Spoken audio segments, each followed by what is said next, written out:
everyone. Dave Benson here, Senior Advisor for Threat Mitigation and International Operations for CPPS, the Center for Personal Protection and Safety. I want to spend a little bit of time this morning reminding you why, in addition to your initial behavioral threat assessment training, maybe individually, but preferably as a team, it's as important, if not more important, to go through additional and recurring training. There's really 5 reasons for this, so let me go over them really quickly, and then we'll summarize.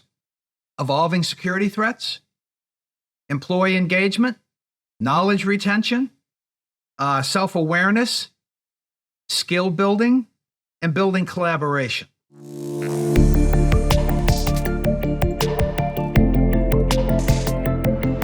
So the first is the evolving security threats. I don't have to tell you, and if you've followed any of my previous videos and blogs, you know that I feel pretty strongly that our current threat landscape has evolved and is constantly changing, not only now, but going into 2023 and beyond.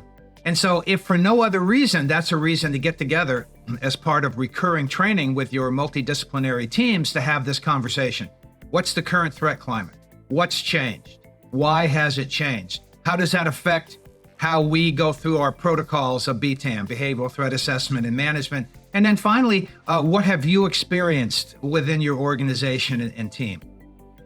The other piece that's extremely important is a team member engagement. The more we engage you, the more likely you're going to feel empowered, particularly with advanced training, to make good decisions on behalf of your teammates, on behalf of the team, on behalf of the organization. So studies have shown that, organizations that have initial and then periodic recurring training are much more effective, are much less likely to make mistakes, much more likely to have an efficient and effective program. Another important piece, number 3, is knowledge retention.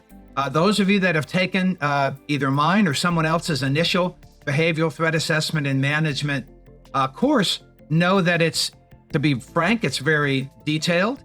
It's very difficult and very difficult to retain and master that information in one sitting.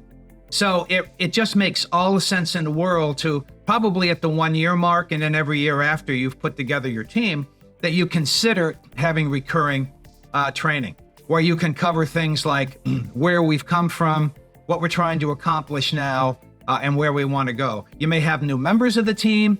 You may be structured differently than you originally were when we went through the initial training. All these things are important, but not the least of which is knowledge retention of what everybody's roles, responsibilities are, and what those protocols are for behavioral threat assessment and management. Number 4, self-awareness.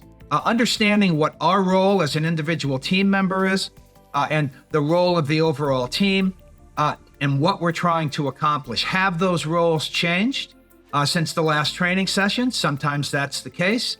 And you need to have a discussion as a team and as colleagues. Are we still working as effectively as we did before? Why or why not? And what are some of the things we need to work on moving forward? Building skills. These are perishable skills. I don't know of any other way to say it. And so the more you do this, and I'm fond of using the term threat management muscle memory, the better you're going to get at this. And so how do we accomplish this? Initial training with a lot of scenario-laden training, and then recurring training. And that includes scenarios, maybe a refresher, and maybe what's changed in protocols, how we're going to change, how we're going to continue to do that. But skill building is constant. And as I've said in the past, sometimes we introduce new things that seem to be effective that we didn't talk about before, and therefore we might jettison some other more antiquated ideas. Threat assessment and management is not static. It is an evolutionary process.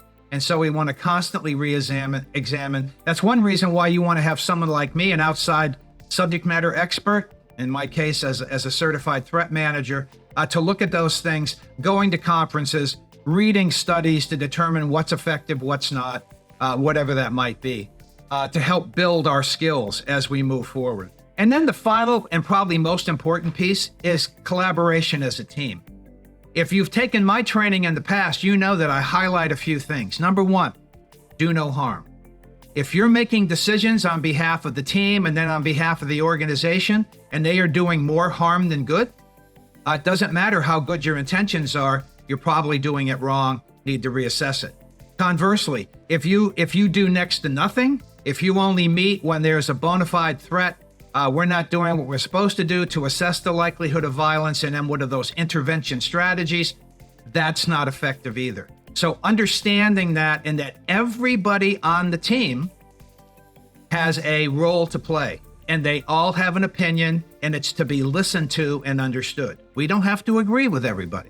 We have to reach an assessment and a consensus, but everybody should be heard. That is the essence of a multidisciplinary threat assessment, threat management team, is that everybody kind of looks like the organization. They have a role to play, and allowing them to be part of that deliberation will make a richer intervention strategy process.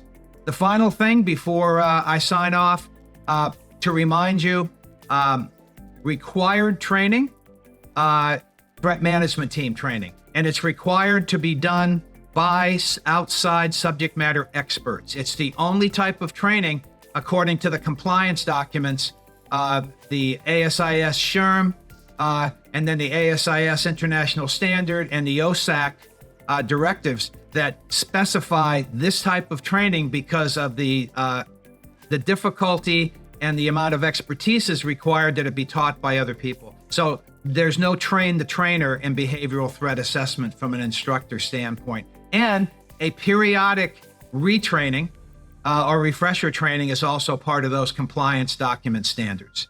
So that's it for today. I hope you found it useful, and I look forward to talking again soon.